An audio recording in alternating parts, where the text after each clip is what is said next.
Praise the Lord. मित्रों, ये दुनिया बहुत बड़ी है।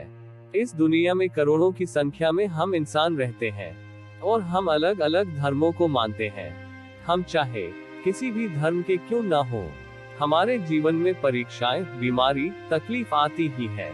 चाहे आप धर्मी हो या पापी, आखिर हमारे शरीर में बीमारियां क्यों आती है? अगर बीमारियां भी आती है तो इससे चंगाई पाने का क्या उपाय है? मित्रों, आज हम इसी विषय पर चर्चा करेंगे। वीडियो में बने रहें। अभी तक चैनल को सब्सक्राइब नहीं किया है तो आज ही सब्सक्राइब करें और वीडियो को देखें, जिससे आप प्रभु की संगति में आगे बढ़ सके।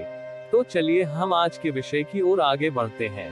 मित्रों, भजन संहिता 34 उसका 19 आयत में लिखा है, धर्मी पर बहुत सी विपत्तियां पड़ती तो है, परंतु यहोवा उसको उन सब से मुक्त करता है। मित्रों, यह वचन स्पष्ट रूप से यह दर्शाता है कि धर्मी पर बहुत सी विपत्तियां पड़ती तो है, परंतु यहोवा उन्हें मुक्त करता है। बाइबल में ऐसा कहीं नहीं लिखा है कि धर्मी पर कोई संकट, विपत्तियां नहीं आएगा या कोई बीमारियां नहीं आएगा। यदि मनुष्य के जीवन में पाप नहीं होता तो प्रभु यीशु मसीह दुनिया में नहीं आते। लेकिन आज जो दुनिया पाप में डूबी है, और अगर यीशु मसीह दुनिया में नहीं आते तो जो कोड़े या कांटों का ताज यीशु को पहनाया गया, वो कोड़े और कांटों का ताज हम मनुष्यों को पहनना पड़ता और शायद कोई मनुष्य जीवित नहीं बचता। लेकिन परमेश्वर हमें पाप में मरता हुआ देखना नहीं चाहता था, इसीलिए उन्होंने यीशु मसीह को धरती पर मनुष्य के रूप में भेजा कि लोग पापों से, बीमारियों से और हर एक समस्या से छुटकारा पाएं।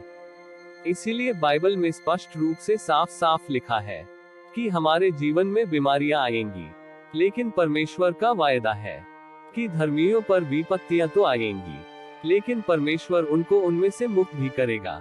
मित्रों, जब भी जीवन में बीमारी आए या मन में दुखी महसूस हो, तो परमेश्वर का वचन, सामर्थी वचन जो हमें इब्रानियों की पुस्तक अध्याय 4 उसका 12 आयत को बार बार पढ़े। परमेश्वर का वचन जीवित, सामर्थी और जबरदस्त ताकत रखता है। एक बार मुख से निकला तो वह कार्य करके ही लौटता है, क्योंकि परमेश्वर ने वादा किया है कि वे इन सब से उनको मुक्त करेगा। वह कभी हमें उदासी में, बीमारी में अकेला नहीं छोड़ेगा। परमेश्वर ने कहा कि तुम पर बीमारियां आएंगी, तकलीफें आएंगी, लेकिन मैं तुम्हें उनमें से छुड़ा लूंगा। मित्रों, यशायाह 53 उसका 5 आयत में लिखा है, परंतु वह हमारे ही अपराधों के कारण घायल किया गया, वह हमारे अधर्म के कामों के कारण कुचला गया। हमारी ही शांति के लिए उस पर ताड़ना हुई कि उसके कोड़े खाने से हम चंगे हो जाएं। यह वचन साफ साफ परमेश्वर के प्रेम को दर्शाता है। परमेश्वर ने अपने एकलौते पुत्र यीशु मसीह को हमारे अपराधों का क्षमा के लिए बलिदान होने दिया। मानव जाति पाप और अपराधों से भरी पड़ी है, इसीलिए प्रभु यीशु मसीह दुनिया में आया, जिसने हम सब के अपराधों को वह कलवरी के क्रूस पर उठा लिया और हमारे ही वजह से उसने कोड़े खाए ताकि हम बचाए जाएं। मित्रों, हमारा यीशु मसीह में कोई बुराई नहीं था, कोई दाग नहीं था, वह पवित्र था, लेकिन फिर भी उसने मानव जाति के पापों को, अपराधों को वह अपने ऊपर उठा लिया और उसने वह सब ताड़ना सही ताकि मानव जाति उद्धार और चंगाई पा सके। मित्रों, जब भी हम बीमार हो तो हम इन वचनों बोल सकते हैं कि यीशु मसीह के कोड़े खाने से हम चंगे हो चुके हैं। मित्रों, कई बार रोगी अपने आप को निर्बल महसूस करता है, यहाँ तक कि उनमें अपने जीवन को समाप्त करने की भी विचार कर लेते हैं। लेकिन मित्रों, हमें ऐसा बिल्कुल भी नहीं करना चाहिए। यह विचार परमेश्वर की ओर से नहीं, बल्कि शैतान की ओर से है। उन विचारों को अपने मन से दूर करके परमेश्वर के वचन को बार बार पढ़ना है और घोषणा करना है कि परमेश्वर का वचन यूं कहता है कि वह अपना वचन भेजकर हमें चंगा करता है और हम जिस गड्ढे में पड़े हैं उनमें से हमें निकालता है, क्योंकि परमेश्वर कहता है तुम वचन के द्वारा चंगे हो जाओगे। यिर्मयाह 30 उसका 17 आयत में बाइबल कहती है, मैं तेरा इलाज करके तेरे घावों को चंगा करूंगा। यहोवा की यह वाणी है, क्योंकि तेरा नाम ठुकराए हुई पड़ा है, वह तो सियोन है, उसकी चिंता कौन करता है।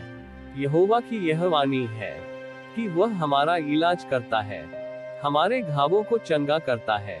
यह घाव हमारे आत्मा पर भी हो सकता है, यह हमारे शरीर पर भी हो सकता है, हमारे मन, भावना और इच्छाओं पर भी हो सकते हैं।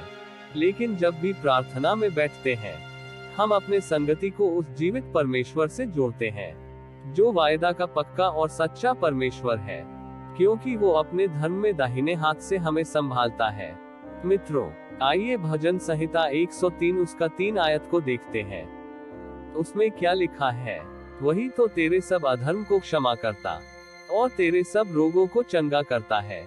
मित्रों, यह वचन भी स्पष्ट रूप से दर्शाता है कि प्रभु यीशु मसीह हमारे अधर्मों को क्षमा करता है।